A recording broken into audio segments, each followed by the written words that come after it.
Following years of quiet amid innumerable fans' conjectures and rumors, at last Danielle Colby has formally openly discussed the relationship between Mike Wolfe and Frank Fritz, two personalities who served as the spirits of the American Picker Show. This is no longer the case, internet rumors or unfounded presumptions, but an actual account from the viewpoint of an insider, a person who observed all of the peaks and valleys of the most adored reality TV lineup. Danielle is not evasive or unclear. She expresses her agony with all of her heart and uncommon sincerity.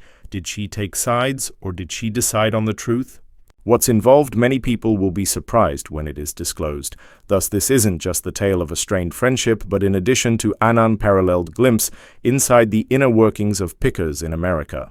And perhaps, after listen, you won't ever see this display once more in the same manner. Music Danielle Colby didn't initially begin working as a television personality. When in 2010 American Pickers was founded and she was just Mike Wolfe and Frank's sidekick two-man named Fritz, crossed the nation to search through abandoned warehouses and search for fascinating antiquities.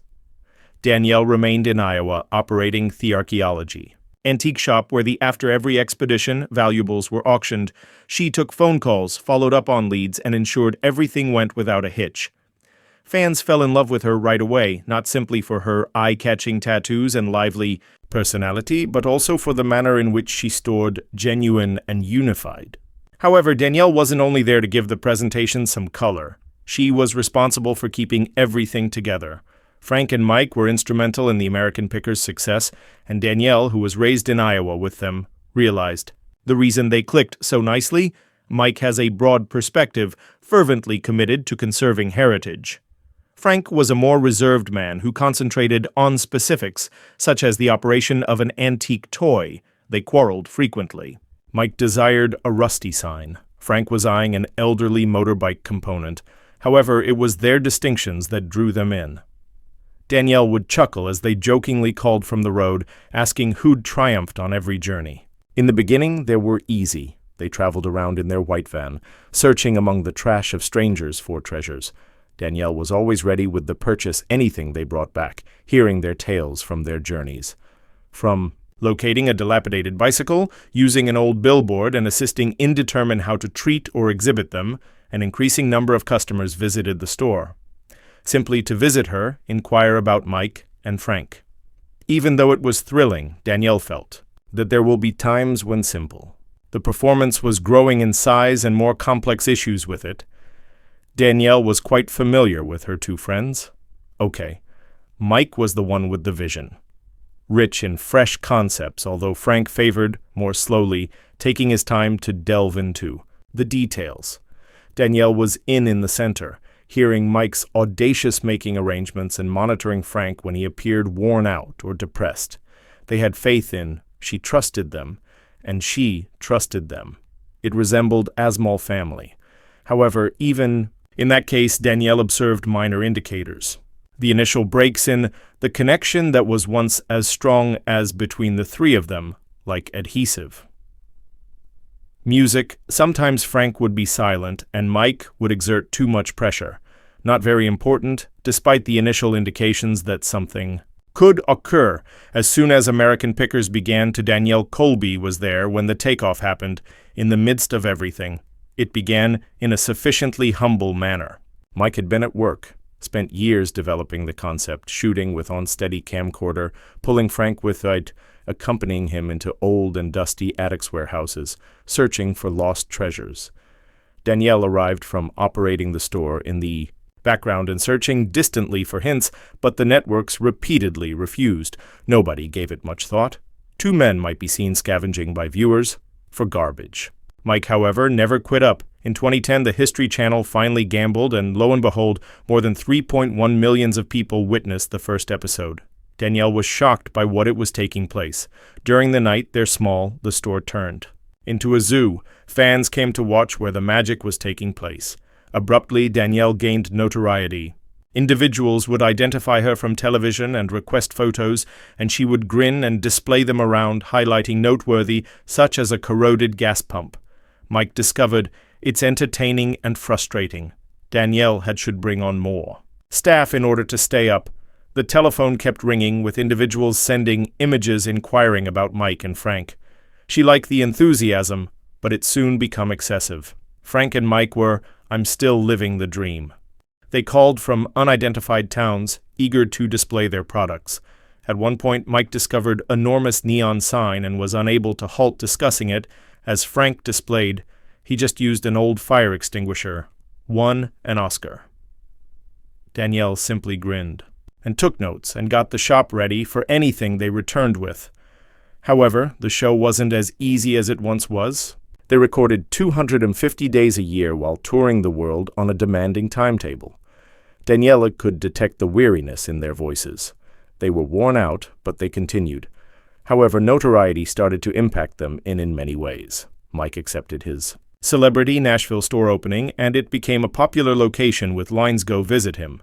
Danielle was pleased that Mike, he was leaving his mark. Meanwhile, Frank was the exact opposite. He didn't appreciate the attention, remained in Illinois, and remained solitary. "She would you're a quiet star, right?" taunt him. Frank would simply murmur and then alter the topic.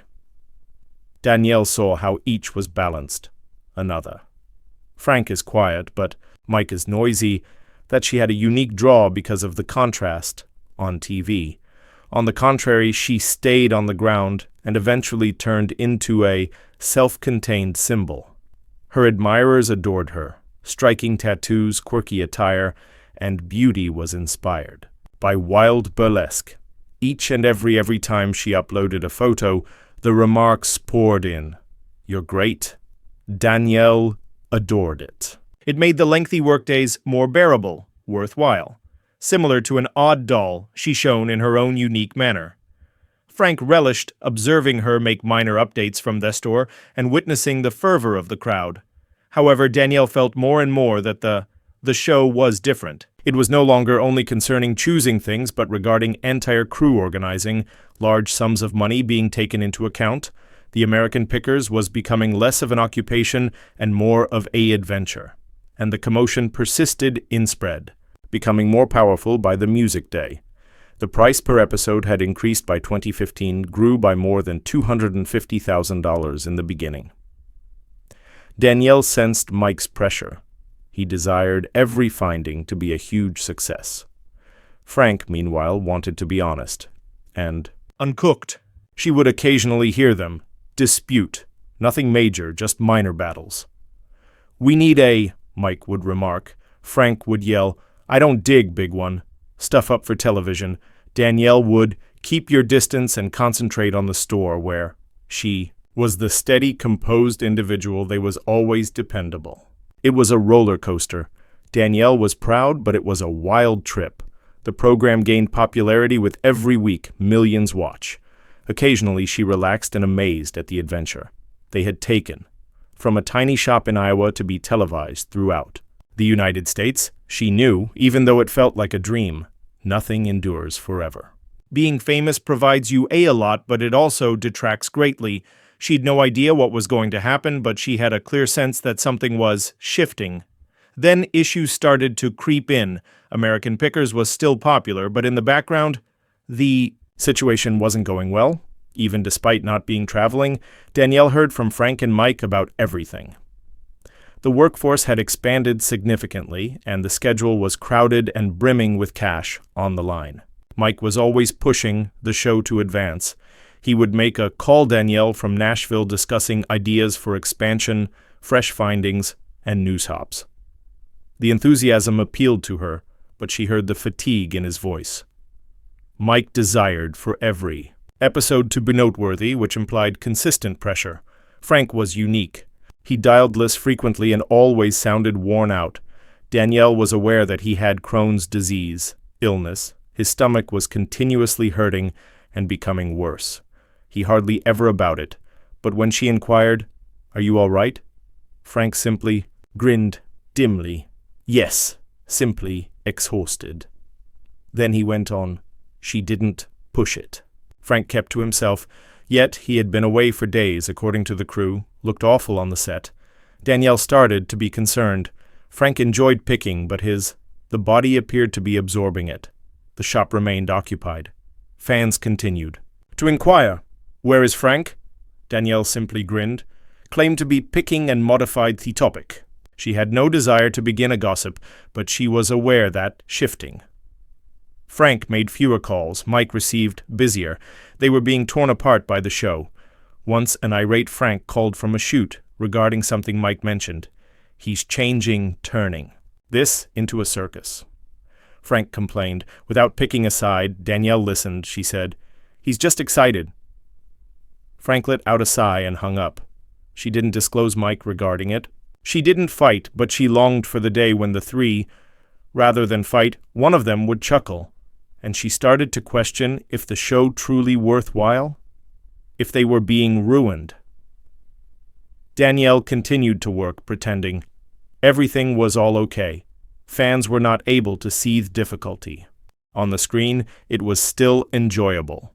Frank and Mike continued to fool around, discovered oddball finds, but Danielle realized it had all been cut out. "That isn't the entire tale," she pondered, but never said. She liked her job, running the shop away from the stressful situations that set. Mike occasionally came to visit, his full of plans and ideas. Frank didn't arrive in large quantities. Danielle didn't see them, memories of the time when the three of them would assemble, share, and tell stories. Dreams. By 2019, it was evident that it was going to get large. Frank's condition was failing. He was increasingly absent. Scenes. And the team was rushing to modify the timetable. Mike persisted in pressing, however, Danielle sensed his irritation. He sighed, and she heard it he said, "I wish Frank were on the phone." Here. She was at a loss for words. The show was now a massive machine, and it continued for everyone. Danielle felt as like everything was going out of control. Control, that something wasn't right, something she was unable to repair. She merely hoped Frank and Mike would figure things out prior to it blowing up. However, the truck ceased. The wheels came off in March 2020, dropped off. The final Frank episode. After Fritz aired, he vanished. Mike informed Danielle of the news. One evening, he contacted her, his voice low and sad. "Frank is finished. A dot." "Why?" she inquired. Mike, however, didn't say anything because he's not returning. Danielle refrained from pressing the problem. She heard the melancholy in his voice. Although she had been ready, it still hurt for it. Frank had been a significant portion of this adventure. His foolish chuckle, his fascination with strange things, and the truck was now moving forward without. His absence was excruciatingly terrible. Frank later revealed that he hadn't. "In 2 years, I spoke with Mike. My back was," he remarked, "it hurts," and Mike hadn't even called. Danielle wasn't really convinced Mike had attempted to show concern when Frank was ill. However, she could comprehend. Why did Frank feel so alone?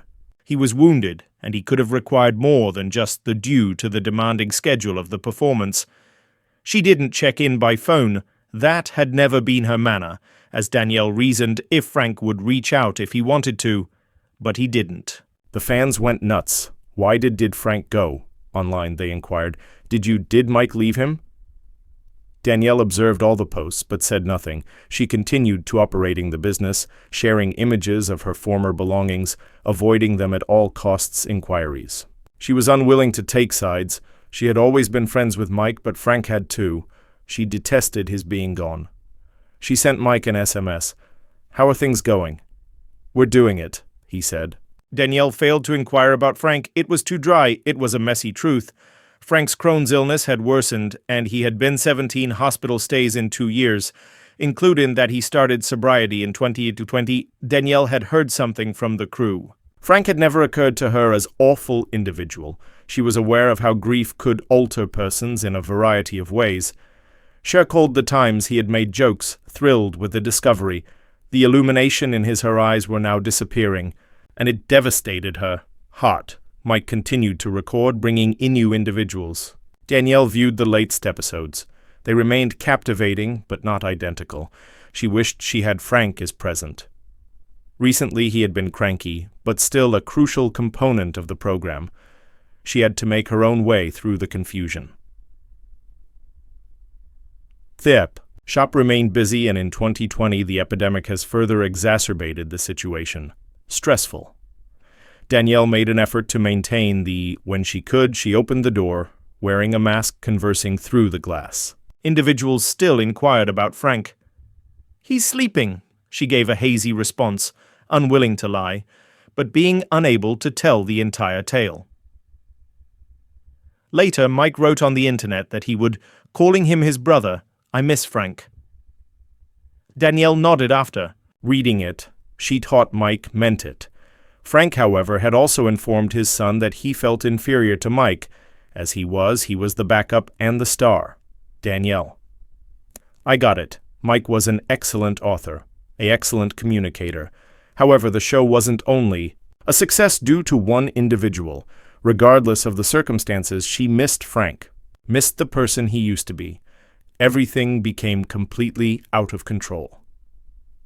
Frank had been a straightforward man with fans, with a passion for the small things, cherished. Danielle didn't believe Mike had purposefully dismissed him, yet she realized that Frank might feel abandoned, out as the program, Mike's idea, went on without him. She hoped they have a straightforward discussion, but that wasn't meant to be. She bowed as Frank walked away, her head while quietly observing a well-known truck arrives and then leaves, taking her again, but not him. Daniela went back to the shop where she was dancing to her personal life. Although there were reports of wealth, envy, and interpersonal strife, but she ignored them. She was aware that Frank was in pain, too. A rupture. The purpose was attained, and there was nothing she could do about it. She could only wait to see what transpired. Next, she made the long-term decision to stay quiet, staying away from fans, social media, and rumors. In July 2021, however, Danielle Colby at last, she spoke up. Weary of the charges and requests to take sides, she chose to share a selfie she took with Mike. "Back on the road," as the caption with "my brother and best buddy, whom I have and will continue to support with that standing," she subtly declared her support for Mike. However, it didn't end there. Danielle still had a comment to make regarding Frank. Sincerely, she revealed that "I'm very sorry to see Frank go from the program and was particularly concerned regarding the struggles he had endured, things she had personally seen for over 10 years. There was no drama, any controversy as reported by the media, simply because Frank had been struggling with severe health problems and had injured himself so severely that he was able to hardly stand." Danielle kept it a secret, specific, since she was unwilling to turn the tale into rumors. All she said was what she observed and what she knew. She wasn't furious. She wasn't assigning blame. She was only heartbroken to witness Frank's decline. She also hoped he would receive all the assistance he had to recover. It was how she stating, "Yes, the rift rumors are, yes, but not in the manner you had envisioned." She merely voiced her opinion.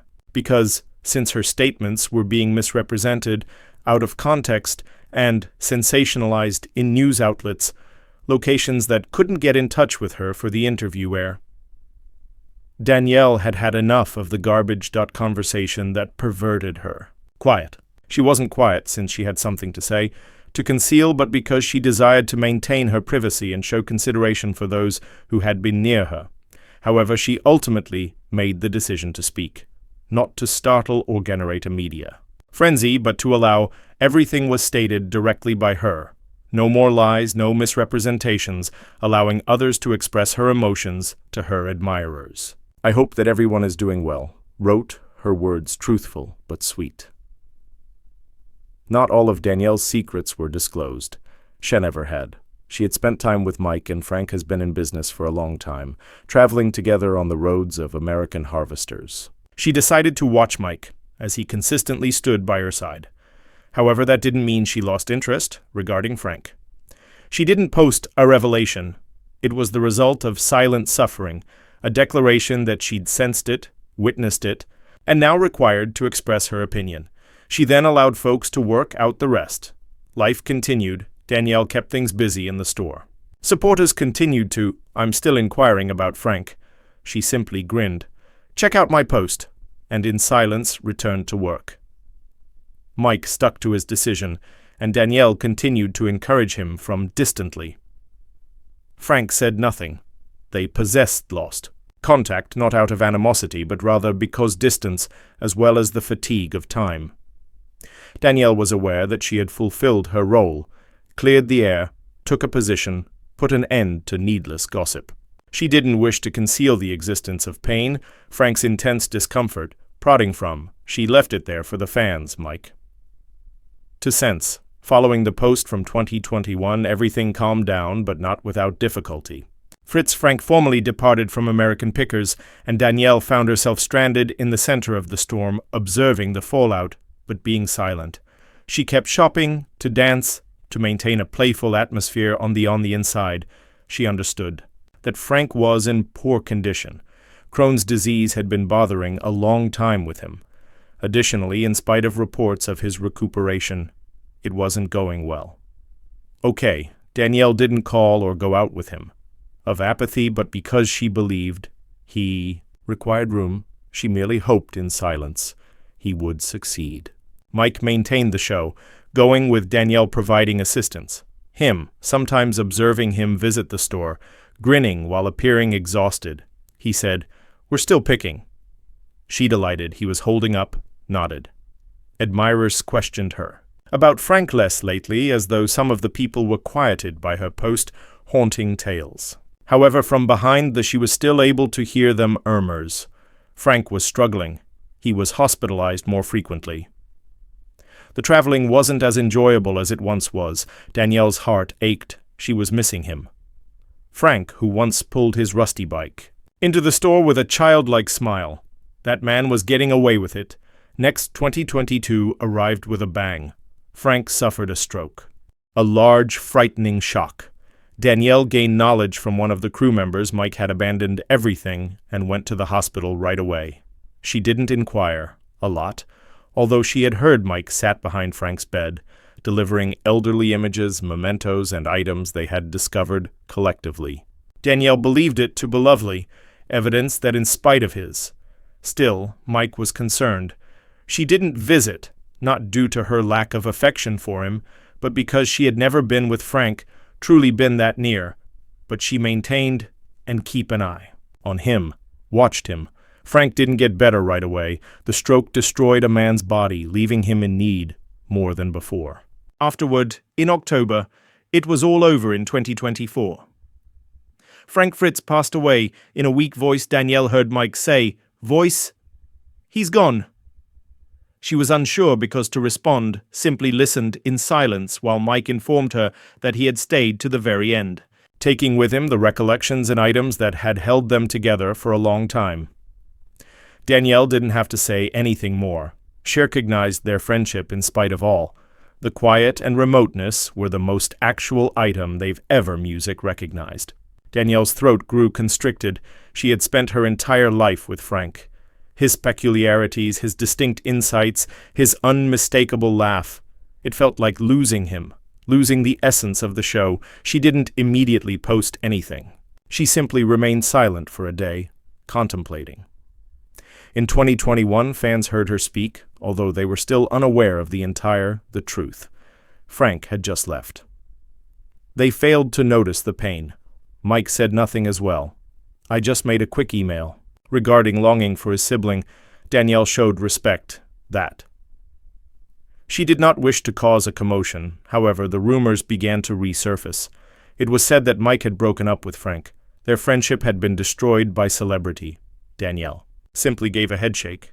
She had observed Mike stepped up after witnessing Frank battle his own body. It wasn't easy. The actual narrative had been altered and removed.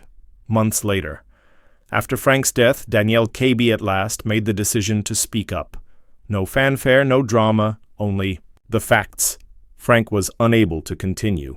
He was having physical difficulties. I had witnessed it. Years. Crohn's disease wasn't slowing down. He wasn't being pushed away by Mike. Frank had, Danielle said forcefully, to stop, no skirting the issue. She didn't hide a verified. There was no dispute, no disagreement, simply a man who enjoyed his work but was no longer able to continue in that manner. by Danielle revealed in 2018 that Frank had been in and out of the hospital 17 times in 2 years. Mike made an effort. Shoots needed to be rearranged. While the crew waited, Frank was too hurt. The phone conversations Mike emphasized, and Frank winced in agony regarding his timetable, but nobody gave up. Frank was unable to do it. No longer. Then the stroke occurred. 22. Danielle never came. She wasn't too near Frank at that point, but she was aware that Mike was at his bedside, holding old pictures and recollections from his vintage picking excursions. Mike covered the hospital costs as well as Frank's previous obligations to pay off. Mike may not have, he didn't need to say much. He peered, which for Danielle was sufficient. The rumors were stopped by her. Mike was not a villain. There wasn't treachery. Not celebrity was the death knell. Them. Frank's body was there. It was unable to accept it. No longer. Danielle slipped into a personal moment. The people I knew from the starting, she muttered. Frank was quiet into minor details. Mike was dreamy and searching for great things. They were amazing together. She grinned. Just a friend, not depressed or furious, speaking the truth. Fans now at last receive the whole thing, and there is no scandal. There are no lies or shocks, just the truth. Frank battled for his well-being. Mike battled to maintain the show. Danielle was present to share it. I didn't say anything further at the moment, as it, she whispered, wasn't the proper moment. The vistas are not why I'm here. I'm here to the reality. The interview was brief, delicious but powerful. Danielle had recently won last sentence. We constructed something really unique, and I will always remember that. American Pickers has consistently been their enthusiasm. The two companions, Mike and Frank, look for outdated, discarded objects, united, which is what kept the performance going, moving. Despite Frank's absence, Danielle did not cry or show signs of delivering lengthy talks, decided to allow the let the truth speak. There was no commotion or emptiness, words, only the truth she desired to distribute. The narrative was heard and experienced by admirers. No more guesses, no more doubts. She described what she had seen during the years with a straightforward conclusion. It was just real life, no huge argument. The two of them make me proud. Then Danielle left in a calm manner, everything behind. Mike went on to live in their collection of Frank, and Danielle disclosed all that had to be expressed. This wasn't an unexpected turn, but a real final. She finds contentment in what she shared, and she's hoping that her followers will be as well. At last the narrative is available in its whole, and Danielle is unable to add. She has revealed the reality regarding Frank's health, American Pickers, and Mike's devotion. It's all clear now. Between them there was no conflict, only the hardships of life and trials. I appreciate you following this tale. If you locate Danielle and the narrative of American Picker is intriguing, don't forget to subscribe to avoid missing out of upcoming videos. Get out of your share this and leave your ideas in the comments. Make a movie with your pals if you believe they will enjoy it. It would be great to hear more.